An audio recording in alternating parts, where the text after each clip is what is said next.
రాత్రివేళల్లో విచిత్రమైన ఎకో శబ్దాలు వినిపిస్తాయి. చాలామంది వాటిని పారానార్మల్ అని భావిస్తారు, కాని శాస్త్రవేత్తలు చెబుతున్నది వేరే. అడవుల నిర్మాణం, కొండలు, గాలి ప్రవాహం వల్ల ఎకో ప్రభావం ఎక్కువగా ఉంటుందని వారు చెబుతున్నారు. అంటే మనకు భయంకరంగా అనిపించే శబ్దాలు ప్రకృతి కారణంగా ఏర్పడే అవకాశమే ఎక్కువ. బ్రిటీష్ కాలం కథలు. స్థానిక కథల ప్రకారం బ్రిటీష్ కాలంలో కొంతమంది అధికారులు ఈ అడవుల్లోకి వెళ్లి తిరిగి రాలేదని చెబుతారు. ఇవి నిజమా కాదా అన్నది స్పష్టంగా తెలియదు, కాని ఇలాంటి కథలు ఈ అడవులకు మరింత మిస్టరీని తెచ్చాయి. జంతువుల ప్రమాదం. తలకోన అడవుల్లో అసలు ప్రమాదం జంతువులే. రాత్రివేళల్లో అడవిలో తిరగడం చాలా ప్రమాదకరం. అడవి మార్గాల్లో తప్పిపోవడం కూడా సులభమే. అందుకే అధికారులు కొన్ని ప్రాంతాల్లో రాత్రి ప్రవేశాన్ని పరిమితం చేస్తుంటారు. స్థానికులు చెప్పే కథ. ఒక స్థానిక కథ ప్రకారం ఏళ్ల క్రితం ఒక వేటగాడు అడవిలో కనిపించకుండా పోయాడట. కొన్ని రోజుల తర్వాత అతను తిరిగి వచ్చాడట. కాని అతను చాలా భయపడిపోయి ఉండేవాడట. అడవిలో ఏదో చూశాను అని మాత్రమే చెప్పాడట. ఆ తర్వాత కొద్ది రోజులకే అతను మరణించాడని స్థానికులు చెబుతారు.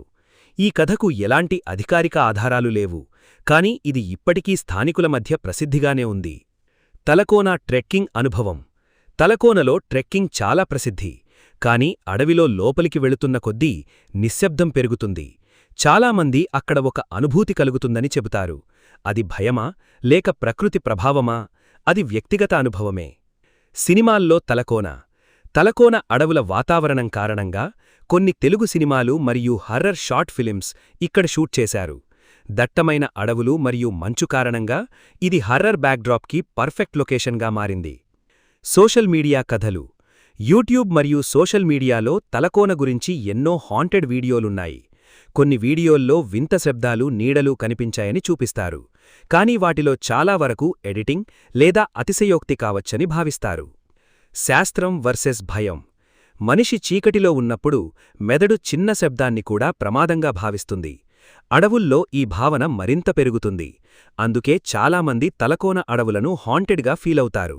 కాని ఇప్పటివరకు అక్కడ పారానార్మల్ కార్యకలాపాలకు శాస్త్రీయ ఆధారాలు లేవు. తలకోనలోకి వెళితే జాగ్రత్తలు. ఒంటరిగా వెళ్లకండి. రాత్రివేళల్లో లోపలికి వెళ్లకండి. గైడ్తో వెళ్ళండి. అడవి నియమాలు పాటించండి. జంతువులకు దగ్గర కాకండి. ఫోన్ సిగ్నల్ ఉండకపోవచ్చు. తలకోన అడవులు కొంతమందికి స్వర్గం, మరికొంతమందికి భయం. ఇక్కడ నిజంగా ఆత్మలు ఉన్నాయా లేక ప్రకృతి మధ్య మన భయమే మనకు భూటాలుగా కనిపిస్తోందా?